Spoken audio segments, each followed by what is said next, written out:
Inclusive, vamos falar de um tema agora aqui que mostra que, infelizmente, muitas pessoas ou estão se amando pouco, né, doutor? Seja bem-vindo ao programa, ou realmente não estão conseguindo amar ao próximo. Hoje nós vamos falar sobre relacionamento abusivo, como identificar, em especial o que é um relacionamento abusivo. E para a gente identificar esse relacionamento abusivo, nada como a participação no estúdio do médico psiquiatra e psicoterapeuta, também vice-presidente da Associação Catarinense de Psiquiatria, Dr. Vinícius Brum Prá. Bem-vindo ao programa. Obrigado, Vera. Apaixonado pela sua área, pelo visto? Super atuante, né, doutor? Sim, sim. Que coisa boa. E a uma psiquiatria área, é incrível, né? E uma área cada vez mais atual, né? Especialmente quando a gente fala sobre essa questão dos relacionamentos interpessoais, né? Dentro da psiquiatria, eu até brinco assim que a gente trata algumas doenças, depressão, ansiedade, dependência química, mas o grosso do que a gente faz é justamente falar sobre relacionamentos, né? Porque os relacionamentos, ao mesmo tempo que são um elemento muito estruturante da vida das pessoas, de todos nós, eles podem ser polo de muito sofrimento, né? E aí que entram os relacionamentos abusivos nas suas mais variadas, diversas expressões, assim, nos mais imbricados e complicados caminhos que pode ter dentro de um relacionamento, gerando sofrimento e desgaste para muitas pessoas. Sabe que até a indicação da pauta pela nossa produção realmente traz isso de como até identificar, porque tem muitas pessoas que vivenciam um relacionamento abusivo, mas nem se percebe nesse relacionamento. Exatamente, porque muitas vezes a pessoa que está dentro de um relacionamento abusivo, ela acaba achando que um relacionamento tem que ser daquela forma. É normal. Exatamente, que tem que se doar para o outro, tem que fazer tudo pelo outro, ou se colocando numa posição de que o outro é detentor da verdade, o outro é detentor do conhecimento, o outro é virtuoso e eu mereço aquilo, eu mereço aquele tratamento mais negligente, ou um tratamento mais agressivo, ou um tratamento mais grosseiro, e aquilo é o melhor que eu posso experimentar. Seja numa relação profissional, numa relação a dois, numa relação entre pais e filhos, entre familiares, pode ter esse elemento de distorção, em que eu acho que do jeito que está, é o que eu mereço, é o que pode ser. Gente, é espantoso o que a gente vê entre pais e filhos nos dias de hoje. Então, muitas vezes o que acontece é que, como correção, uma espécie de correção natural a um período muito repressivo, e por período, dá para a gente falar da infância de uma pessoa que tenha sofrido uma relação muito violenta por parte dos pais Sim. Que colocavam muitos limites, que eram tremendamente grosseiros, que proibiam tudo. Quando essa pessoa chega na sua vez de ser pai ou mãe, ela meio que acha que aquilo que os pais fizeram é errado, não valeu, então os meus filhos podem fazer tudo, eu não vou colocar limite neles. E aí é outro problema. E aí gera na geração seguinte, vem justamente um reflexo disso, de uma falta de autoridade, que depois, o que vai vir dessa geração subsequente, não sabemos ainda, né? Mas é muito comum que haja esse encadeamento, que haja uma espécie de tentativa de correção das experiências traumáticas que a gente teve na nossa infância. Muito bem, mas isso também não funciona. Também a gente percebe que não funciona. Agora, chegar nesse equilíbrio, né, doutor? Exatamente. Chegar nesse equilíbrio, porque o filho também precisa de limite, até mesmo pela própria vida dele. Para se manter vivo, ele precisa de limite. Exatamente. Tem muita questão de que estabelecer um limite, dizer um não, muitas vezes é mais saudável do que dizer algum sim ou dizer sim sempre, né? E isso vale na relação de pais com filhos, na relação de filhos com pais, dentro dos relacionamentos amorosos e mesmo nas relações de trabalho.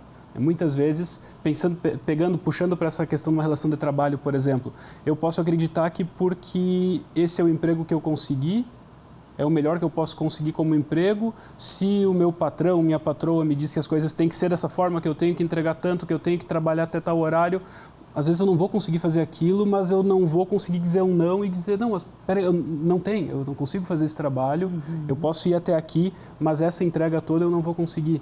Isso é colocar um limite numa relação. Certo. E muitas vezes esse limite é necessário, é saudável. Então a conversa é sempre o ponto. Com certeza. Todas as relações, Com certeza, o diálogo com certeza. é o fundamental. Exatamente. E uma relação onde não haja diálogo, aí a gente já tem uma pista de que pode ter algo muito errado, potencialmente errado, patológico, danoso dentro daquela relação. Então, para se perceber que você vive num relacionamento de abuso, é isso mesmo, é esse medo, sempre presente, constante. Tu sentires que tu tá perdendo a tua identidade, isso também é um elemento importante. Tu achar tu não conseguir falar para o outro o que tu vê de desconfortável na relação ou que tu vê de pontos para melhorar, se tu sente que tu não consegue dialogar dentro daquela relação porque o outro não recebe bem o diálogo, porque o outro não está aberto ao diálogo, muitas vezes a pessoa acaba assumindo para si essa culpa de que eu que estou muito errado no relacionamento, então o que o outro não aceita das minhas críticas é por culpa minha.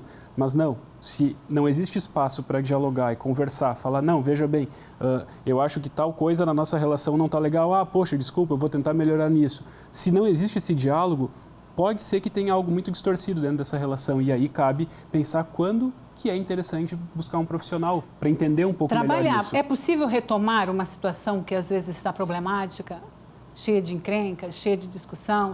É possível, eu acredito. Com certeza. Mas precisa ter um interesse, né? Principalmente da pessoa que se sente nesse sufoco, entre aspas, querer uma mudança, porque aí é a partir da mudança da pessoa que muda o externo, Exatamente. É sempre assim, né? Quando a pessoa assume que a coisa está cristalizada, que não tem como sair daquilo, aí a gente tá olhando para um buraco que não é legal. Porque todas as relações podem ser mudadas, mesmo que essa mudança custe, às vezes, ter que rever essa relação. Certo. Né?